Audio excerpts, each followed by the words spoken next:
Well, good morning, everyone. How are you? We have made it to Friday.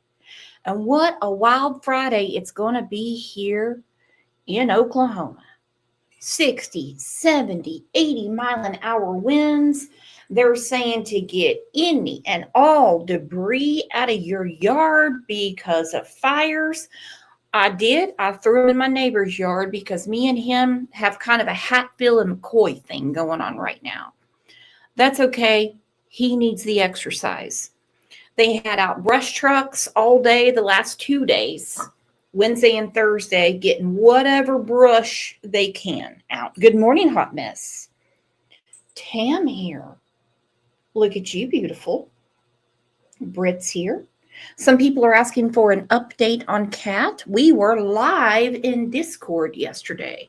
Yes, you can go live in Discord. You don't have people in there going, "You're just doing this for the clicks and views, Brooks. You're early here so you can get super chats." No, we have super cool conversations in Discord. Kind of get on the right side of things, and it's great. Exactly, V. Oakley. She said Discord and shit. You better believe it. Jinbug was there. Got a lot of stuff sorted out. Great convo with great friends. OJ wasn't too much of an asshole. He certainly wasn't. But yeah, if you want to check out our Discord, Mirror Camp, did you have a good time? Mirror Camp's mind was probably blown. True Crime Beat with me around, it stays that way. Let's take a second and tell everybody happy Friday, and we're going to get to one of the craziest freaking things I have ever heard in my life. And that is a case out of Waterbury, Connecticut, where a grown man has been held captive by his stepmother for at least a couple decades. It is crazy. It is perverse. It is disturbed. And we're going to unpack it.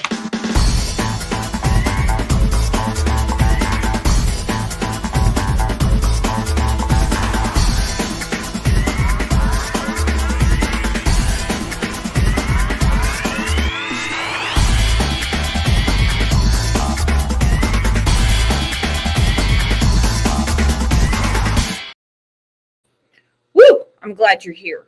So glad you're here. Nice to know any day of the week you have friends and people you can depend on, and that is you all. It's also Sophia Petrillo because she gifted 10 Crime Lines and Lies memberships this morning. She was just in the hospital yesterday. Can we have a huge, get out your umbrellas and say thank you so much to Sophia.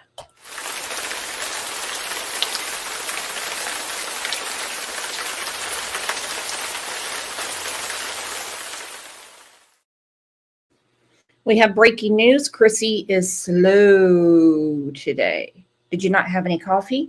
What's up? Okay, so this is Kimberly Sullivan. She was arrested recently for keeping her stepson in captivity, as they're calling it,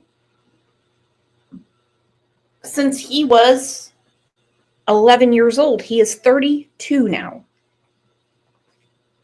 There's my girl, Nene. Nene, you don't have your membership badge. What happened? If YouTube is screwing something up, let me know. Nene said, my son lives 4 miles from this. It's unbelievable. It is.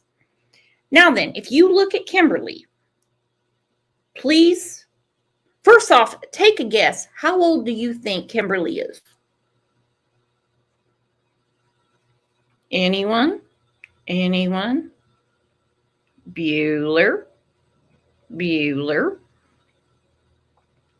She is 56 years old. Fundaski said 54.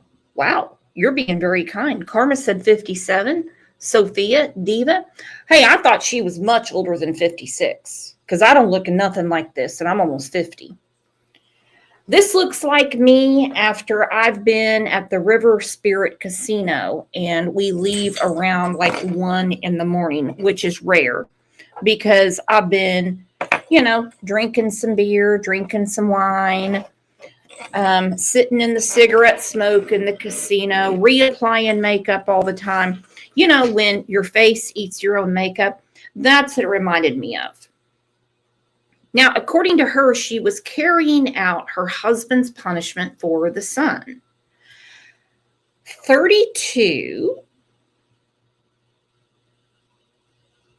would not be her problem anymore. Okay? No. Thank you, rapper.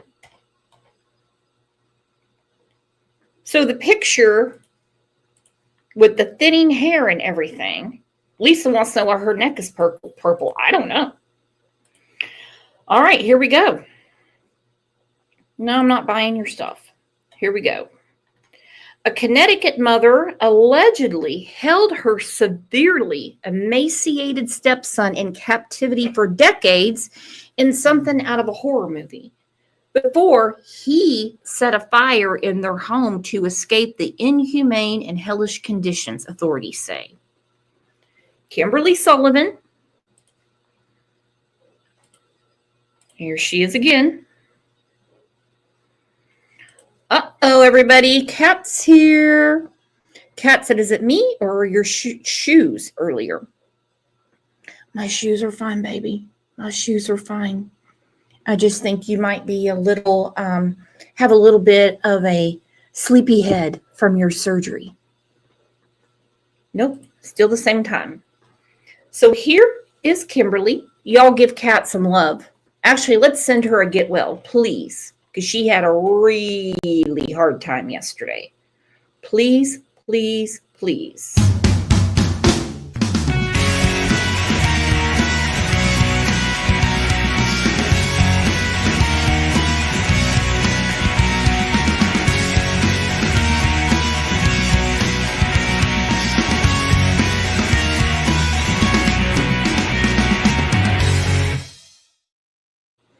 Oh, Kat, yeah, we had daylight savings last weekend. So we went forward an hour, which means we lost an hour. Okay, so again, there's Kimberly Sullivan, 56 years old. She was arrested on Wednesday of this week. She is charged in the unthinkable crime. Now, this is about a month after the fire started, and exposed the shocking living arrangement that was uncovered when the fire started at the family's Waterbury house in Connecticut. Kimberly Sullivan fled the home, and her 32-year-old stepson was later pulled out. She was going to let him die in this fire, my friends. Now, a few people are showing pictures of him. I don't want to. But we're going to take a look first at the inside of the home. I'm getting Kimberly off of here because she's scaring me. Okay. Let me see if I can make it bigger. It won't let me make it bigger. All right, let me try it this way. Here we go. Nope, I don't need TurboTax. It says the Connecticut mother allegedly held her severely emaciated stepson in captivity for decades in something out of a horror movie. She is not the mother. She is a stepmother. People ask, where was everybody else? That is a very good question. It is my understanding that the biological father passed away. Then you must ask, where is his mother? Why would she not be looking for her son for 20 years? What about school? This started when he was 11 years old. That would put him like, 6th, 7th grade. Did nobody notice he didn't come back to school? Look at this house. Okay, there's the outside. That's a lot of junk. I'm getting anxiety just looking at this. Look at that. I'm not doing that.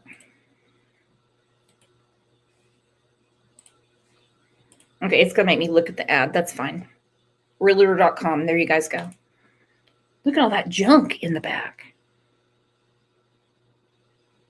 Brett said he was left with the monster for sure. Oh, there she is. Hey, sexy. Kimberly, you're going to jail for a very long time for what you've done. Because they took him to the hospital. 68 pounds. One article I read is they assumed he was a child.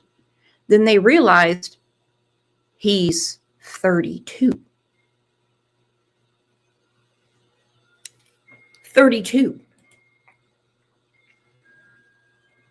He told authorities that when he was a little boy living with Sullivan, his father and siblings, so they're siblings too.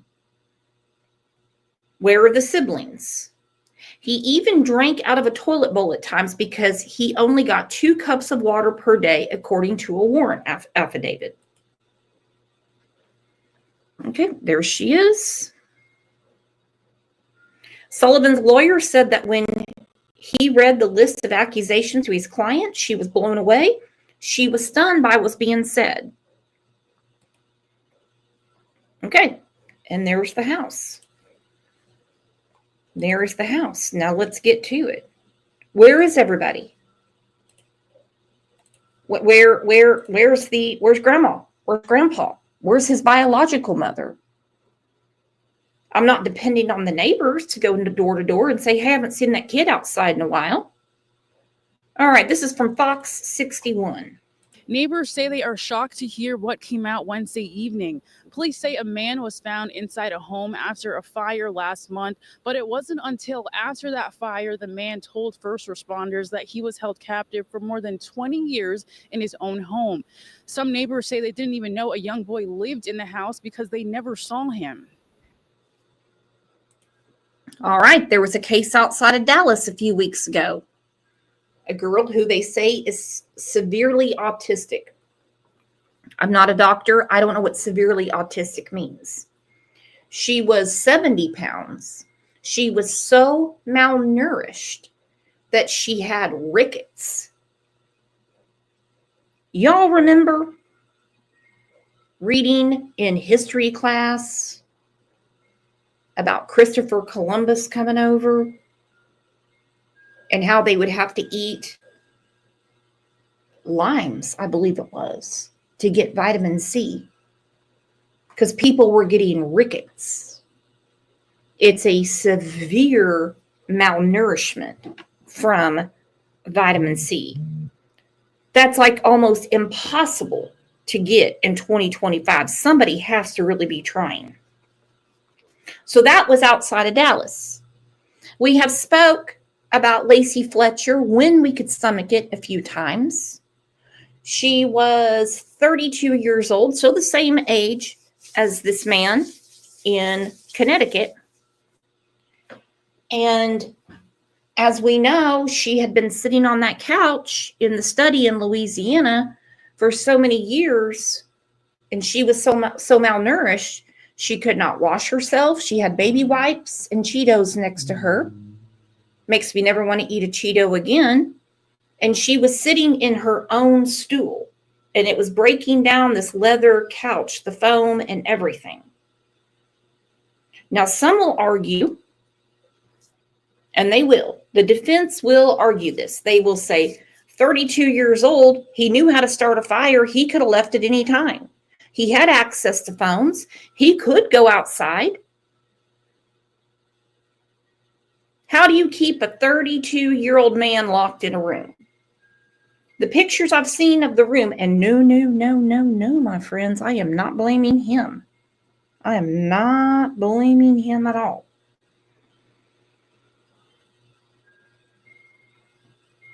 It's basically a regular bedroom door. Just a hollow door.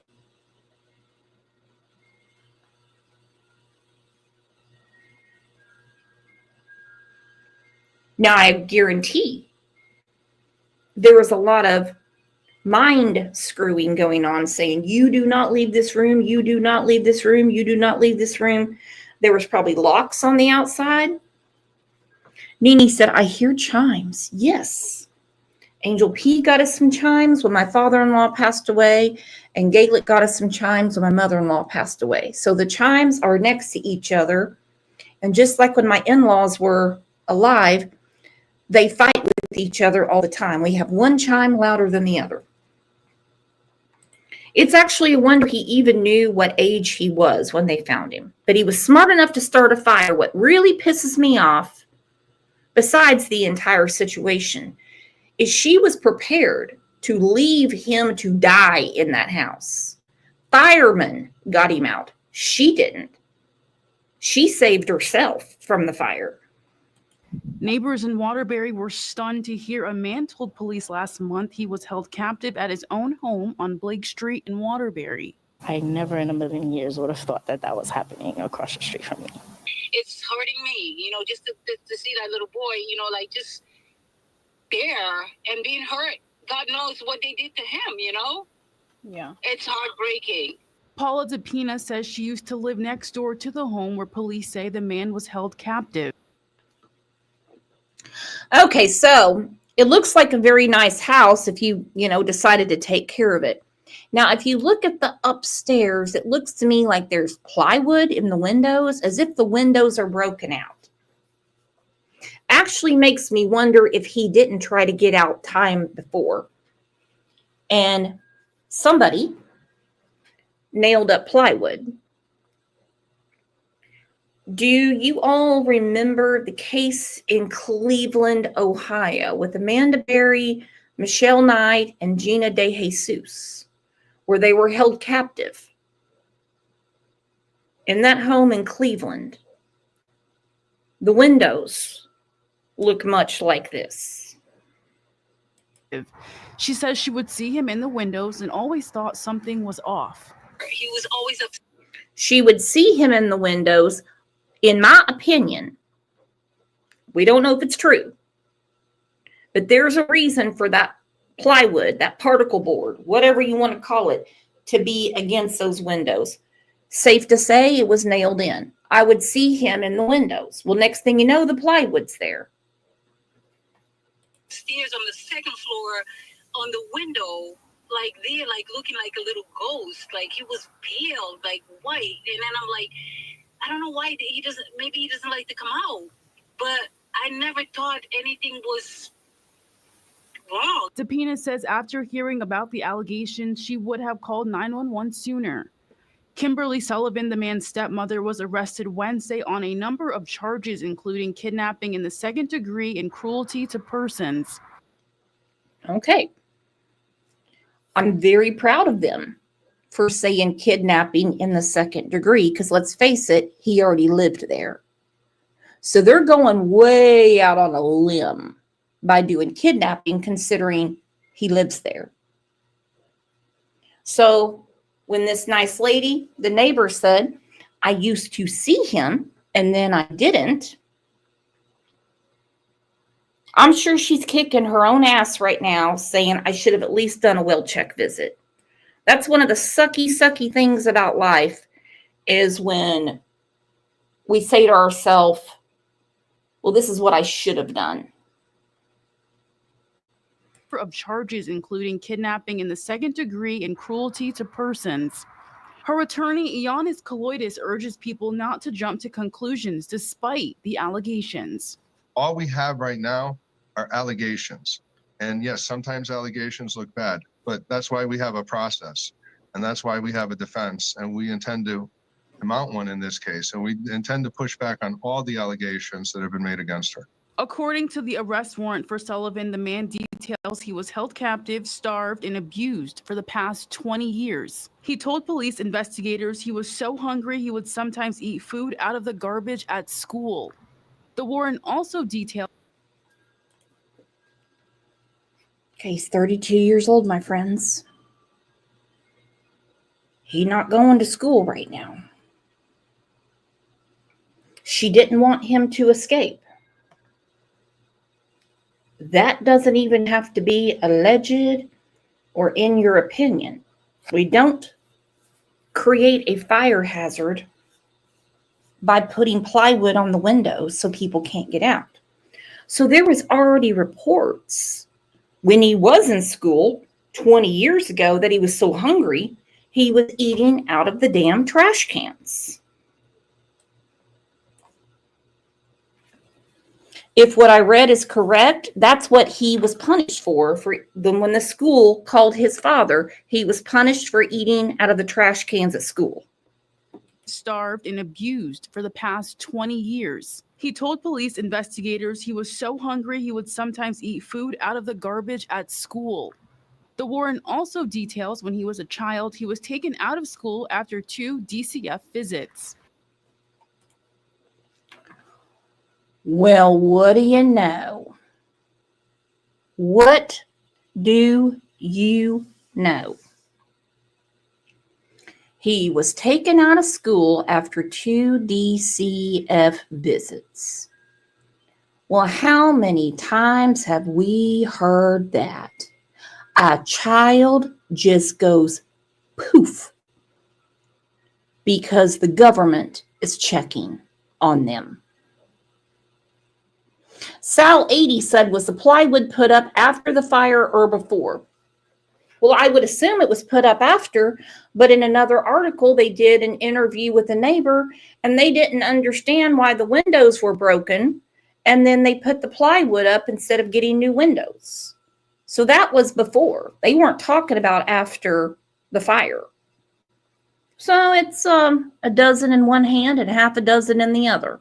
Either the neighbors were paying that much attention or the fire department was nice enough to go in there and put plywood up for them. I don't know, because I don't see this chick playing Tool Time Tim going around doing that.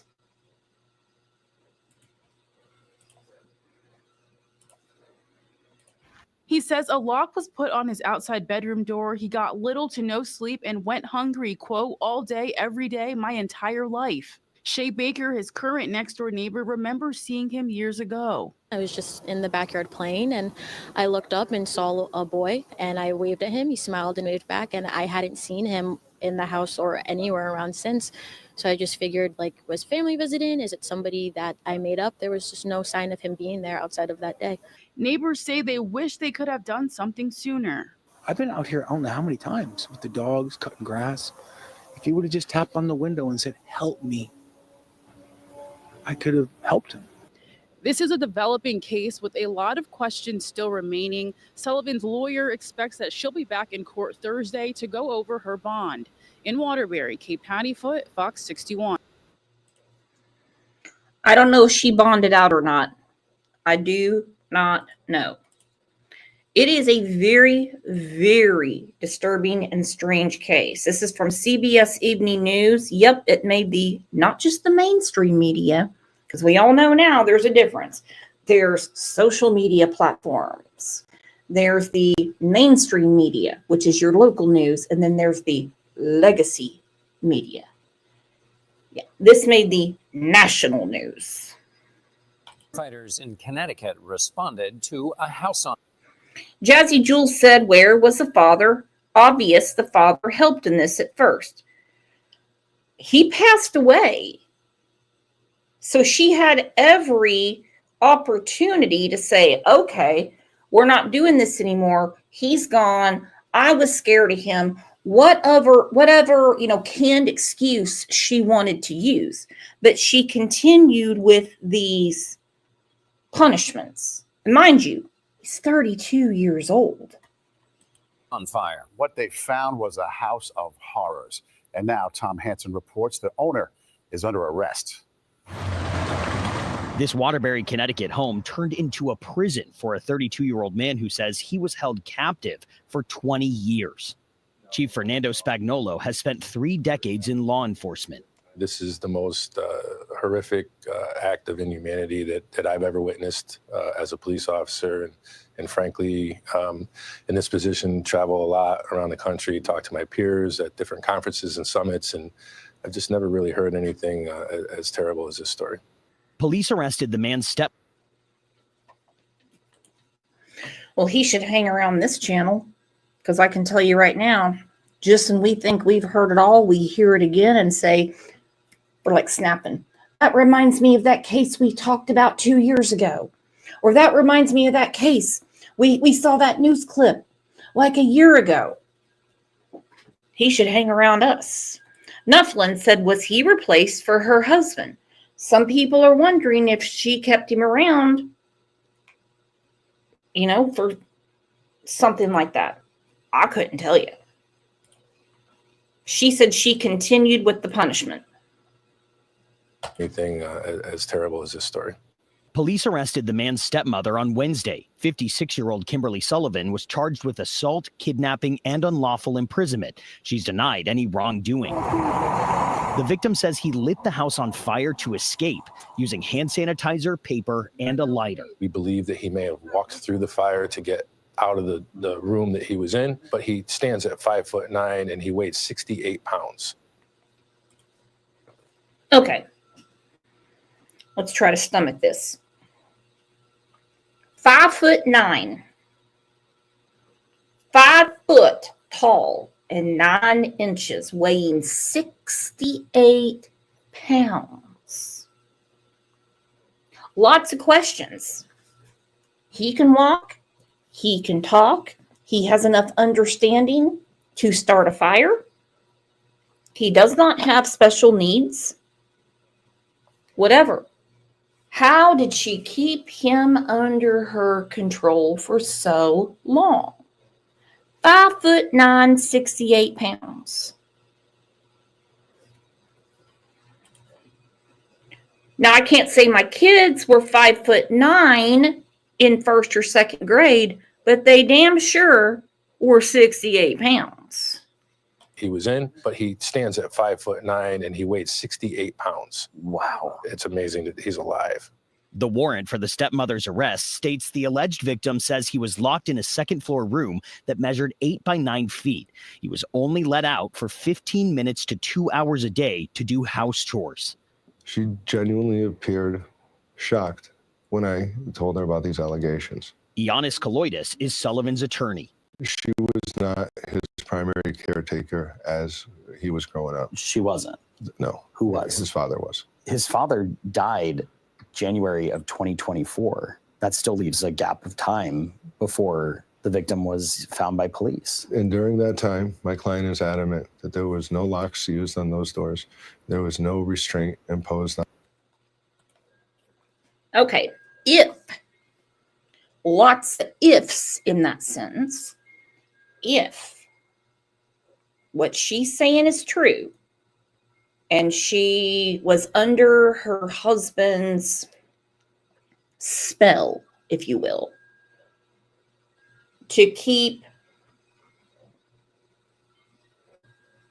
the victim in his room, let out to do chores, back to his room, then in January of 2024, she could have easily been like, now he's gone, we have to go get help.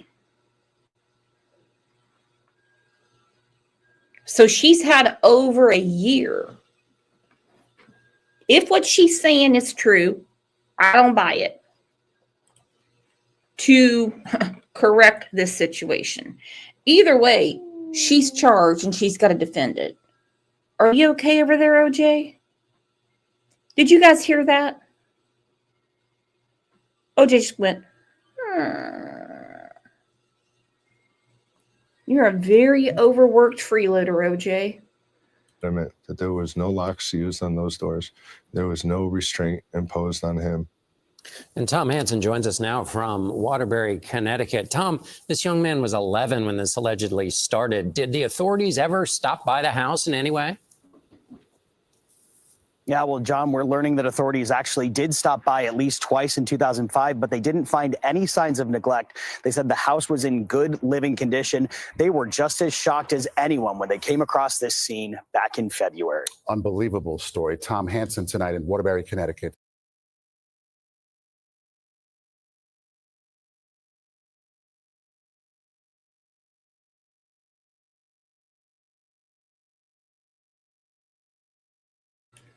Okay, the fire happened.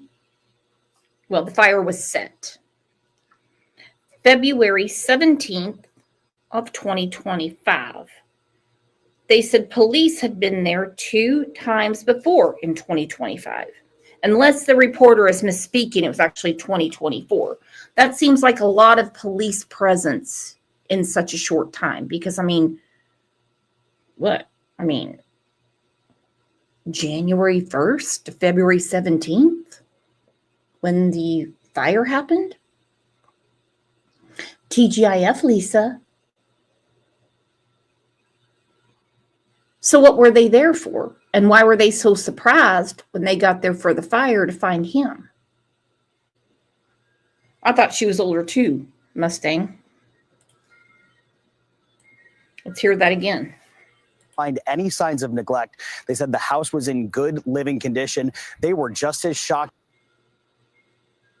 in 2005, but they didn't find any signs of. The man was 11 when this allegedly started. Did the authorities ever stop by the house in any way? Yeah, well, John, we're learning that authorities actually did stop by at least twice in 2005, but they didn't find any signs of neglect. They said the house was in good living condition. They were just as shocked as anyone when they came across this scene back in February. Unbelievable story. Tom. Well, I'm shocked, and I don't live there. Now let's get to what the police know and what they're putting out. We're going to go through this bit by bit. This is from live from Fox. Woohoo. I don't know what affiliate, but it is. My goodness. This is horrible. Linda Listen said people also called the cops on the Cleveland girls, and the dude was friendly and said everything was okay. Everyone knew him because he was an ex-Bud driver and a band member. Yeah. People did call over there. I don't know. I'll never understand that case in Cleveland, Ohio, because there was one common bond with all of the girls and their captor, and that was his daughter. She was friends with all three of them. They all knew him before they were held captive. They all knew him. I could not figure out how investigators, just with that circumstance, couldn't get a warrant to search his house. This case, I don't know, because neighbors not seeing him for a while isn't a big deal. Most people don't really pay that much attention.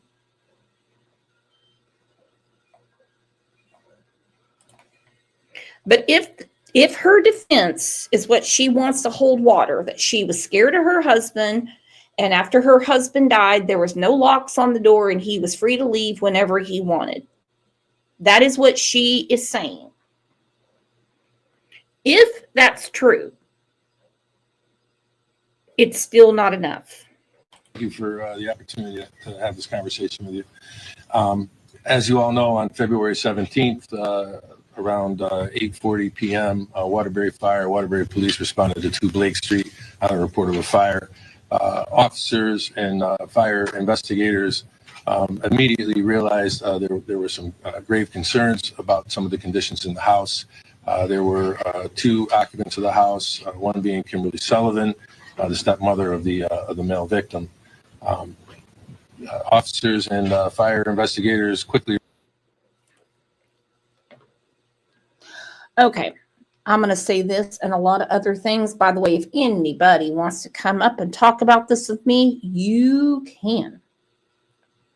By the way, I made a typo when I was setting up the show. It said evil step momster. It says help child, now a man, captive for years. I corrected it on YouTube, but it should say held child, who is now a man, captive for years. I have a feeling that their evidence is showing that he is telling the absolute truth. The reason I say this, my friends, is because he is 32 years old. There's no reason, victim or not, if he's minor, if he's under 18, that's a different ballpark altogether. But at 32 years old, they are not releasing his name. They must believe him.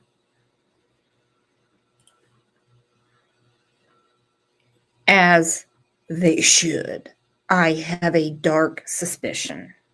We realized that there was a room in the house that appeared to have locks on it from the exterior portion of the house. They began to speak to the male victim, who disclosed that he was being held captive in the house for an extended period of time. All right. There were exterior locks on the outside of his door. Her defense attorney is trying to say the locks weren't used after his dad passed away. So you're going to try to tell a jury in Connecticut that it was okay to keep a 31-year-old under lock and key, but then after daddy dies, you just quit messing with the locks and he just didn't go anywhere. He just kept doing his own thing. But then he lit fire to the house. No, no one is going to buy this. Approximately 20 years.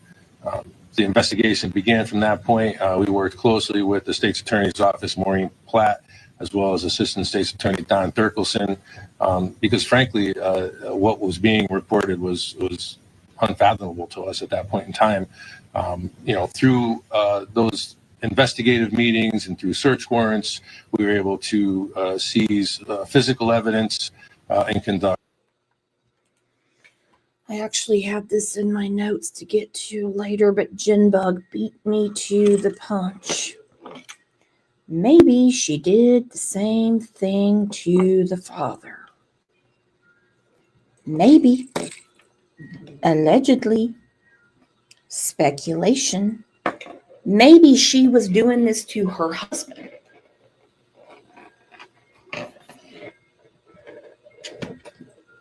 Think about that. He was not that old just to drop dead. And if you look up his cause of death, it's natural causes. Okay. What was he, 62, 63, just a little older than her? Okay. So explain the natural cause. Now, if what I read is correct, he was in a wheelchair. So I don't believe all these punishments were from him. They can't be. If what I read is correct. Big if when it comes to the internet. Interviews and dig up some more information that corroborated the victim's story. This investigation, as the mayor points out, continues, is very open and very active. We were able to obtain arrest warrants for Kimberly Sullivan. She was arrested yesterday. She was arraigned in Waterbury Superior Court. She's currently being held on a $300,000 bond. At this point, I'll open the floor up for any questions. The biological father, we've learned that he recently left the home, and her lawyer is saying that we need to look deeper into his part in all of this. When it comes to the investigation, is he being held accountable at all? The biological father is deceased and died in January of 2024. Prior to his death, he was wheelchair bound from some medical conditions. Okay. Also, it was reported to the school system that this boy at the time. Okay, remember her defense is that this was the father's punishment. She kept up with it after the father died. He's wheelchair bound. All right, that would be her husband. And her defense attorney says after the father died, he didn't say the locks were taken down. Because as they say in this press conference, there was external locks, hardware on the outside of the room.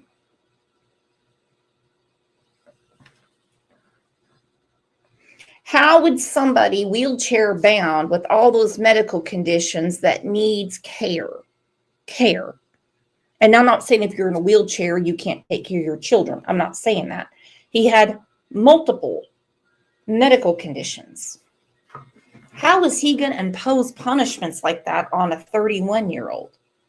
This defense holds zero water. Zero. Someone in chat said, who said it? Cheryl Adams, what you doing, girlfriend? I haven't seen you in a long time. She bonded out last night. Well, what do you know? She probably used the burn-up house for collateral. She probably did. So what's her 10%? Because it's not a cash bond, so she can bail out $30,000. She probably used that burn-up house to get her ass out of there. I'm now 32-year-old man. He was starving. He was asking other kids for lunch. I mean, is this a failure on the school system that this matter was not taken more seriously? So we're doing some background investigation. There are 2 incidents that we had within our computer system of dealing with that address and with the family back in 2005. One was a request from DCF to do a welfare check at the location because children that the victim was familiar with hadn't seen him and they were concerned about him. Officers went to the house. The house was clean. It was lived in. They spoke to the victim at that point in time. Hold on a minute. Park the car. Put it in reverse. What a good eye you have, Lisa. Trying to find it. Lisa said, if you notice, there's no wheelchair ramp either. We have pictures of the front of the house.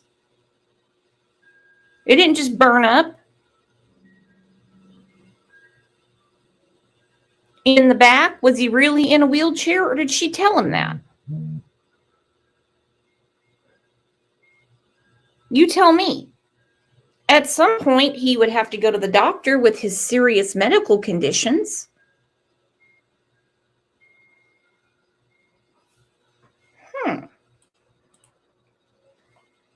Interesting. There were no cause for any alarm or any conditions that existed that would have led officers to believe anything other than a normal childhood and a normal family existence was occurring. But that was reported back to DCF. That was the last that we were involved in that particular investigation. We were called back to the house in the latter part of April by the family who wanted to file a harassment complaint against members of the school district, saying that they were continuously reporting them to DCF and felt that they were trying to get the family in trouble and have the family investigated. We have no further information about where that went, other than there was no proof provided by the family that there was any type of harassment that was occurring. Okay, so scratch a lie, find a thief. So they made a police report when he was in school. So this is years ago, saying that DCF keeps harassing them and bothering them. They're going to take him out of school because they're trying to put them under investigation. Okay, well, good way to hide a crime is to hide it. And if the crime scene is a person, then you have to hide them. And he was well hidden for the last 20 some years. 20 plus, I'll say. You know, as far as the school district's concerned, we are looking at those records now. We're working with DCF to look at records that they may have from previous investigations, and that's part of the ongoing investigation. But Chief, people were filing complaints, even if it was with DCF continuously, as the family, I guess, alleged. You know, was there more contact from DCF, and do you know anything about how that worked out? So the only contact we had was back in April of 2005 when we were notified to conduct that welfare check. And again, we're looking for those records now to determine where that investigation may have gone, but there was no further reported information to the Waterbury Police Department. So when you had an officer go out there that first time, you're saying everything looked normal, it looked like a normal childhood, but the school district, the principal told us that the child looked really small, malnourished, was drinking from a urinal at school, was taking kids' food. So, I mean, with all that information, the officer still concluded that the child was safe at that time? Well, the officer didn't have that information. So this former principal is now disclosing all this information. And I believe in the news clips I've reviewed, that he was making calls to DCF and other agencies. Waterbury police were never notified by this particular principal. Okay. Mind you, he's a child at this time. Remember, as we've heard in other cases, exactly, Jenny, 20 years ago, no update, check on the child, now a man. Police didn't know. What I'm getting from this press conference is that the only report they had was from the victim's family, saying they were being harassed, they were taking him out of school. So this is what happens when ego trips get in. DCF thinks they can take care of something themselves. They don't want the police involved. Police throw their hands up when people say, but DCF was called. Well, we don't have any record of that. If you don't know, you don't know.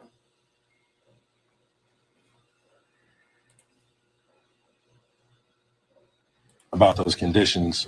So this is all information that is coming out now as this case unfolds. I believe he said he called police, but you have no record of that. Well, I believe he's wrong if that's what he said, because there is no record of it. Can you talk about, you said that there was some evidence that corroborates the story of the gentleman. Can you talk? Have you noticed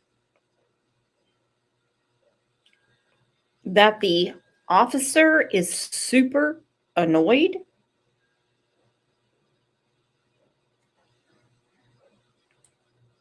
Listen to him. Oh, hold on. Karma said, we don't have a ramp either. I need to get a portable ramp. Until then, we just have to push and pull hubby on the steps. Okay, then I apologize. I just thought it was odd because she doesn't really look like the caring type, and I just kind of wondered how she would get him in and out. Okay, he's very annoyed. That he was making calls to DCF and other agencies. Waterbury police were never notified by this particular principal about those conditions. So this is all information that is coming out now as this case unfolds. I believe he said he called police, but you have no record of that. Well, I believe he's wrong if that's what he said, because. Okay, he's talking about the victim. She said, I believe he said he called the police. He goes, well, if he said that, he's wrong because we have no record of that. Because there is no record of it. Can you talk about, you said that there was some evidence that corroborates the story of the gentleman. Can you talk any more about what that is, or how do you go about corroborating a story like this that's so extraordinary? Right. So there's some physical evidence that was seized from the house that does corroborate the fact that that room did have exterior locks on it and a number of different styles of exterior locks, as was explained during an interview with the victim throughout the years. It appeared that the locks increased in security levels as time progressed, and obviously he became. Oh, Doxy Mom, thank you, thank you, thank you. He was talking about the school. I totally heard it wrong. Brooks is idiot of the week, but I'm not making myself a t-shirt. No, you're right. He's saying if the principal truly called us, there's no record of it. And let me tell you, a school calls the police about the child. I don't care where you live. They do take it serious. I hope. I hope. So over the years, the exterior locks to the victim's bedroom increased. I know there had to have been some mind games, major mind games going on with this man. Had to have been. Now, my husband isn't 32, but if he was and got locked in a room, he'd bust through the door. He'd bust through the window. Now, my son is 31, another son 30, another one 29. Yeah, if they got locked in something, but it is so stereotypical textbook Stockholm syndrome. It really, truly is. And thinking about him sitting in that room as they're putting up more locks on the outside had to have been scary, frightening. And older and maybe a little bit stronger. So that's certainly one component. And then there's other components of the fire investigation that are part of the evidence package as well. And I'm sorry if you said this, but were these the only two individuals living in that home? Yes, there were two siblings. They were in and out of the home, but they have since moved out. So say DCF had all this information the principal's saying, they don't share any of that with police? You're going to have to talk to DCF about what their protocol is on when they share information with police. DCF does work closely with police departments and provides a lot of information to police departments in a number of different ways. I don't know. I don't like this. I don't like this. I don't like this system where things are reported to a agency, to social workers, instead of to the police. I hope I'm not on that island alone. If I'm crazy, I'm crazy. I don't like it. Why on earth would a social worker decide what does and doesn't go to the police? There are so many holes in this case, and considering his age, I don't know what they're going to do. I can't stand that shit. Have a social worker take care of it instead of the police. Hand it to them once you know what's going on. What their protocol is on when they share that information.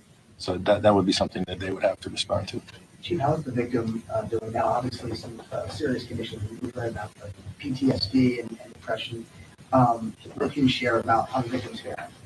Right. So obviously, he's got a lot of mental health issues that he has to deal with at this point in time. There are a lot of physical conditions that he's working on as well. I mean, here's an adult that was 5'9" and 68 pounds. There's some apparent orthopedic issues. The room was very small. Honestly, when I read about it and talk to the investigators and overlook the interviews, it was worse than the conditions of a jail cell. So there's a lot of physical therapy that he'll have to go through. There's a lot of healing that he'll have to go through mentally. And I can tell you this: our investigators, and I'll specifically point out Detective Steve Brownell and Detective John Pace, who were the lead investigators in this particular case, but all the investigators, the entire Criminal Investigations Bureau has been very supportive of the victim. They took a collection up and bought him some items to try to make life more comfortable, some clothing and some books. And dear goodness, this is horrible. Clothing and some books. Who knows where he is? And yeah, no shit, he's got a lot of mental problems. Because as we said, no 32-year-old man's going to be trapped in a bedroom. I don't care how many locks are on it. They'll figure out a way to get out. They absolutely will. Something happened to him at a very, very, very young age. I'm talking 7, 8, 9, 10. For him to be so submissive and sit in that room and have no issue just leaving that room for 15 minutes. And then later in the day, 2 hours. I have questions about the siblings, but we did that show with our good friend Doris about the grown adults that were trapped in the house in Oklahoma City. It took a lot of uncomputing, if you know what I mean, for them to get on with somewhat of a normal life. Look at the Turpin family. A lot of them are not doing well as far as society because of everything that happened to them.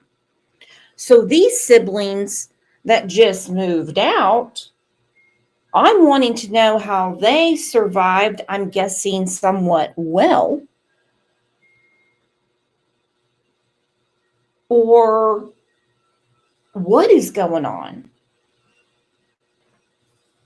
Where did they go? Bio mom? We don't know where she's at. Grandma, grandpa, aunt, uncle, people from the school. As much as they want to act like they did everything, which is proven that they didn't. Well, DCF didn't. So some things to kind of get him along the way as he goes through this process. But, our plan is to continue to support him. He's going to need a lot of support as he travels through this and tries to figure out how to navigate what has occurred and what the future holds for him.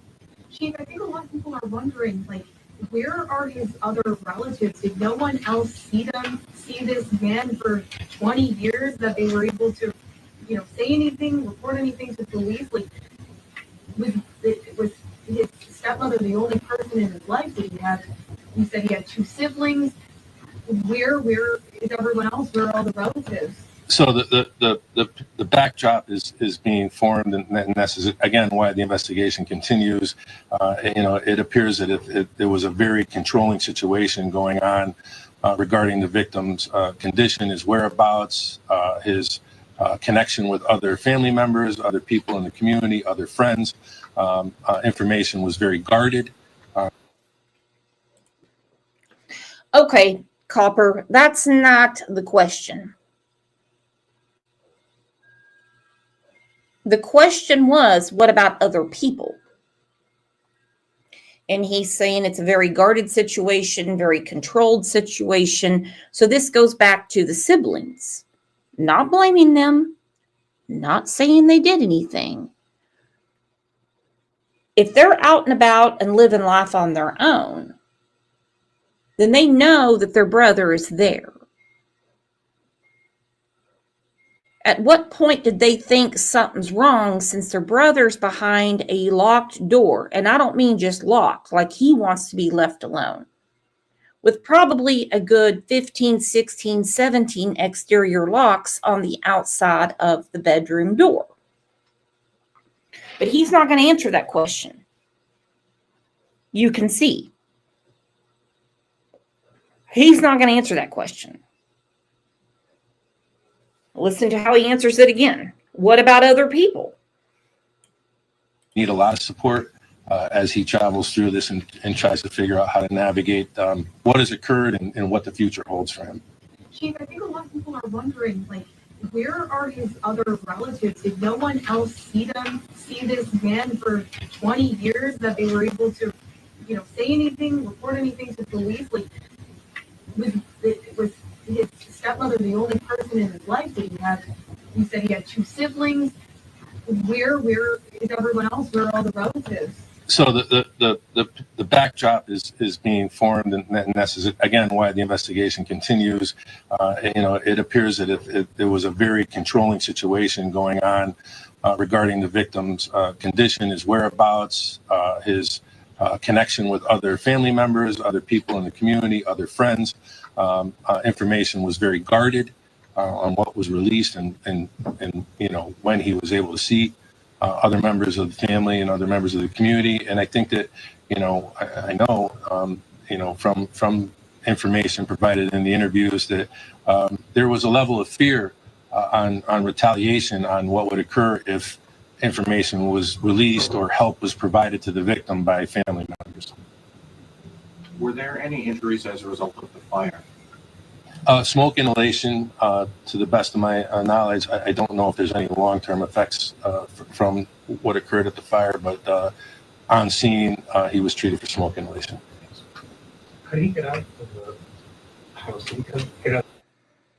Okay, remember, according to the New York Post, she ran out of the fire and she left him in there. tells me he was locked in the room, or he would have just opened the door, since she says locks haven't been used in a year.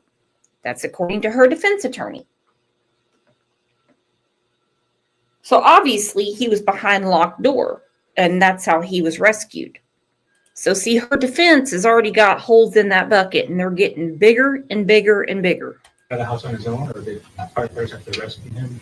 He was assisted out of the house. Will you be identifying him at any point? That's a great question. Not at this time, and I don't really know when, if at all. Where's the mother? The mother has not been involved in the victim's life from the beginning. Pretty much, from all accounts, around 2 years old.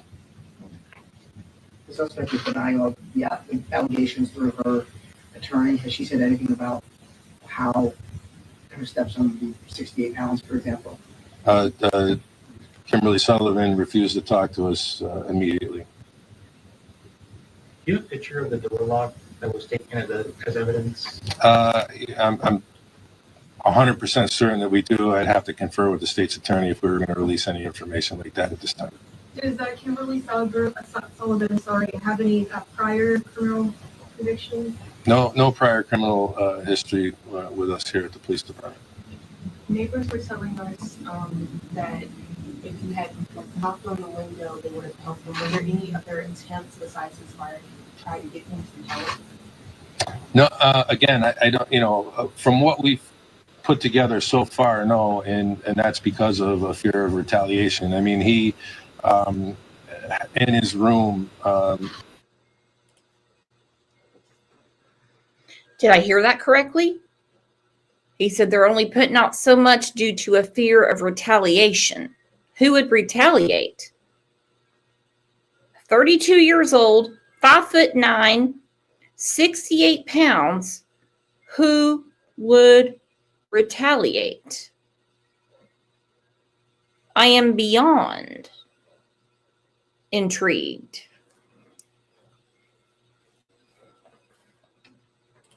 And no, we're lucky to get this, because police shouldn't really say too much of anything in cases. Prior criminal convictions? No prior criminal history with us here at the police department. Neighbors were telling us that if you had knocked on the window, they would have helped them. Were there any other attempts besides his fire to try to get him some help?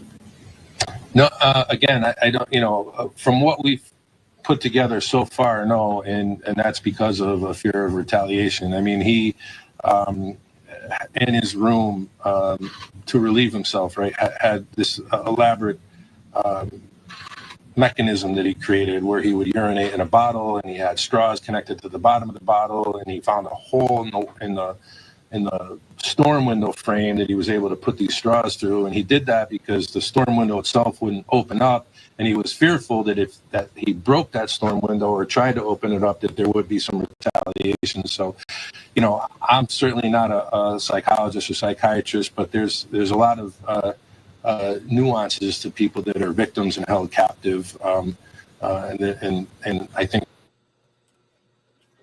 For sure.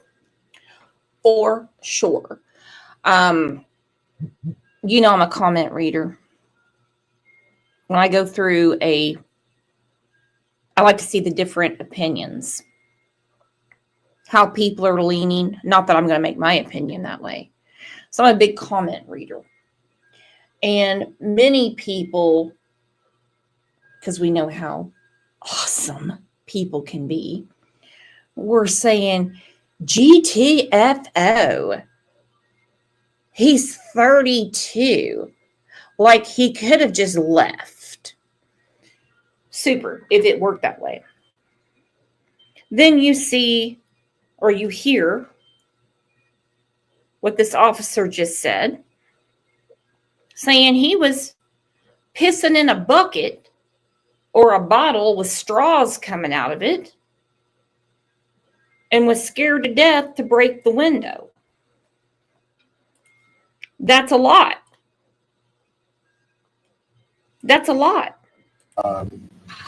mechanism that he created where he would urinate in a bottle, and he had straws connected to the bottom of the bottle, and he found a hole in the storm window frame that he was able to put these straws through. And he did that because the storm window itself wouldn't open up, and he was fearful that if that he broke that storm window or tried to open it up, that there would be some retaliation. So, you know, I'm certainly not a psychologist or psychiatrist, but there's a lot of nuances to people that are victims and held captive. And I think that, you know, there's a lot of work that needs to be done with this particular gentleman in that area to really determine all the impact and all the effects that this long-term condition has really brought on him.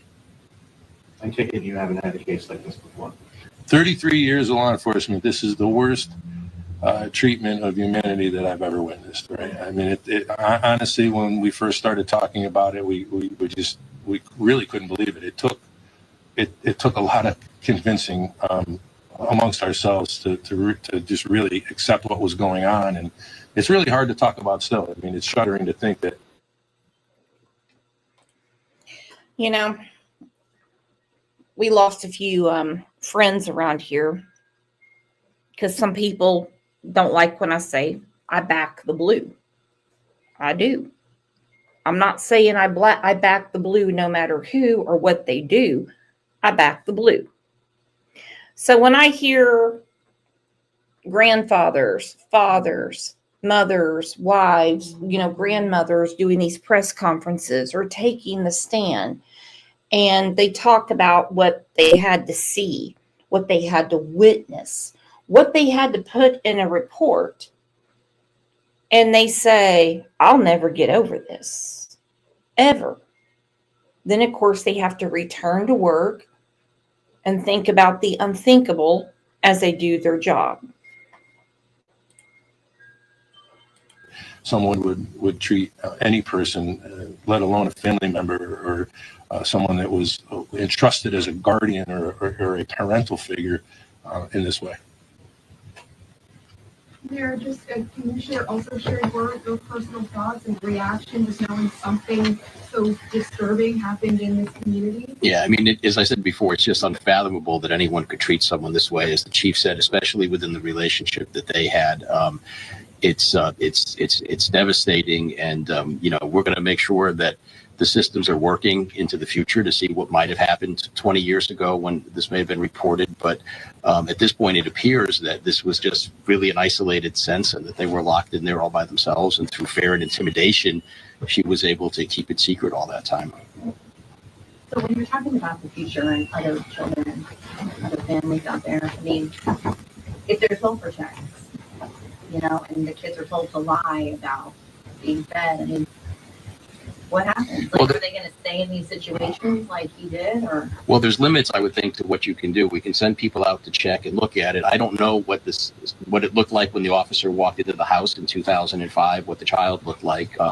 You know, that's 2 decades ago. And so, you know, it's hard. We can send people out. We could do the checks. We can make sure that teachers, you know, and administrators are looking out for children, noted. Absolutely. And he actually has a really good point.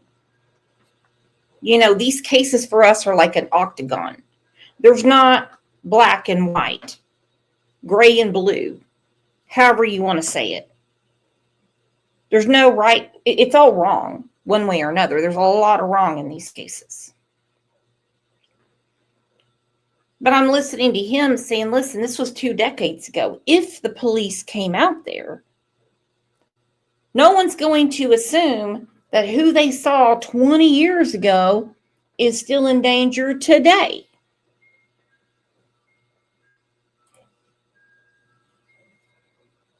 Just some of the telltale signs. I think we've come a long way as well in 20 years over looking for these things and being able to report the requirements of what has to go to DCF have changed over that time. So I think we can continue to do it. But can I tell you that it will never happen again? I don't think anyone can tell you that, because there's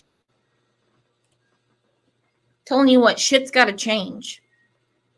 You know, schools referring things to social workers. He just said, since the rules have changed. I didn't vote for a rule change Did anyone in here vote for a rule change?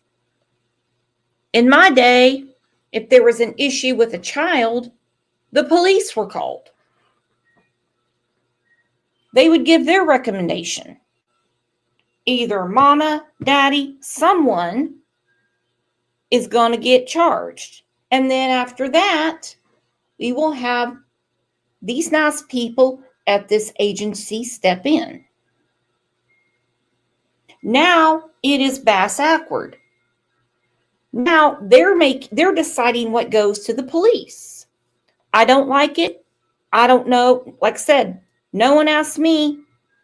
No one asked me to change it.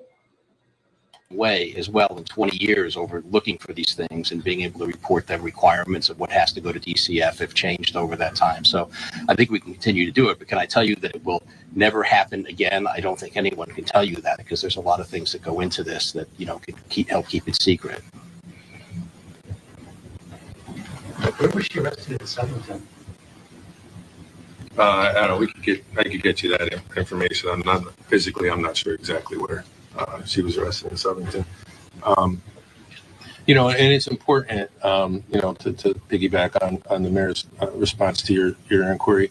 You know, if you see something, say something. I know it's a cliche, and we talk about it all the time, but of all the great work that the media and press is doing now on this particular case, and talking to relatives and neighbors and some school district people. I know some have said that they've made calls, but some have said they haven't, right? So if things are peculiar, it's important to notify the police department. We will certainly look into that information and take the appropriate action. And it may take more than one time, depending on the circumstances we find when we get there. And we know that, you know, through history and through our work with servicing agencies, that victims of domestic violence especially are oftentimes reluctant to come forward. And, you know, we encourage people that are victims of domestic violence to. And that's where it is. Domestic violence, believe it or not, is normally a misdemeanor in most states. Okay? He said people that are victims of domestic violence, because remember, at this point, he's 32. I don't know the statutes that they're looking at. The kidnapping, second degree, I don't know their case laws in Connecticut. Would be easy for her defense to say, no way, he was in the backyard, neighbors were on TV, he couldn't have been kidnapped, he's 32. But that defense attorney is going to try to get this down to domestic violence, unless they find something else. It shouldn't be hard to find something else, considering his weight and all the things he told them. He's got a lot of healing to do. We got there, and we know that, you know, through history and through our work with servicing agencies, that victims of domestic violence especially are oftentimes reluctant to come forward. And, you know, we encourage people that are victims of domestic violence to find the fortitude to come forward, and we're here to help. We really are. In this situation, though, it seems like, according to the police report, that his life became worse because someone reported it. And after that second DCF visit, the mother pulled him from school. Correct. But you still would encourage people to. I would. I mean, because you're not going to break the cycle any other way. I mean, you know, unfortunately, in this case, it seems as if an 11-year-old was taken extreme advantage of.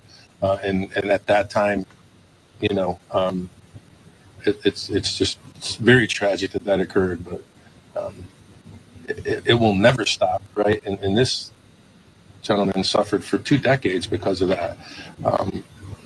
It's easy to Monday morning quarterback, but I think it's really important to never lose hope and to continue to report incidents, especially if you're a victim of neglect or a crime. Well, think about it. He did more than report. Okay? He did more than report. They've already said there was well-check visits at the house that didn't see anything going on. I don't know how the locks on the outside of the door was nothing going on. A lot of times when, the social workers come to check on adults, my husband and I went through this with my in-laws. It's really not the same check. So you got a 56-year-old and a 36-year-old. They'll peek their head in. Hey, everything looks clean. I mean, they're not checking on a child, okay? And that needs to change too, because there is a lot of elderly people out there that are in danger and can't speak for themselves. It is the truth. I can do a whole show on it.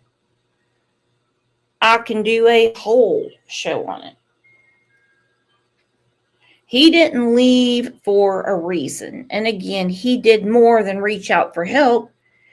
He set the house on fire.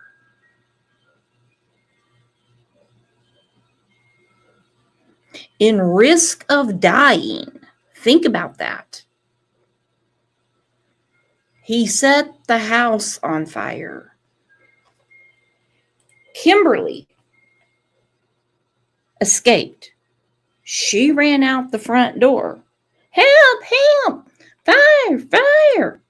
He's still inside. He knew there was a good chance he wasn't going to get out.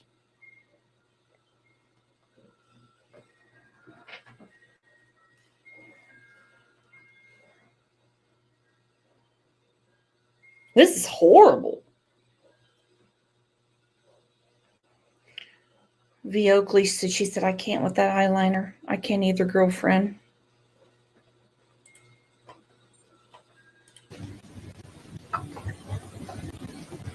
Was he in the room all the time?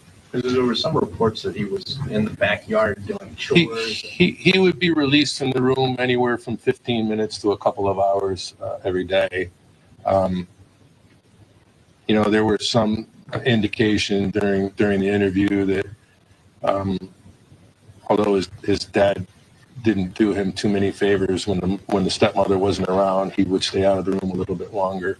Mm-hmm. Okay, so he's saying when his father was alive, he stayed out of the room a little longer. It's a scary case, man. It's something that Stephen King couldn't even write. It's hard enough to get a 6-year-old, 7-year-old, 10-year-old, 15-year-old to obey a command. Something happened to keep this now man locked in a room and obey so well as to go out in the backyard for 15 minutes, be around the house for 2 hours, and go right back into the room and get locked in. And also something happened in February for him to say, I'm going to light this on fire. And he's smart enough to know fire kills. Well, you guys, this has been quite an interesting show. Interesting week for damn sure. If you missed the video yesterday about one of my conversations with Brandon Shirtlift's girlfriend, Misty, go check it out. It's under the videos tab or in the Michael Vaughn playlist. I have a feeling this case is going to have a playlist because this is wild AF. And so are you guys. Love you to pieces. So glad you're here. Just have an amazing weekend. Don't forget, St. Patty's Day is on Monday, and we will be having a Wild AF Members Live. You guys are the best. Love you.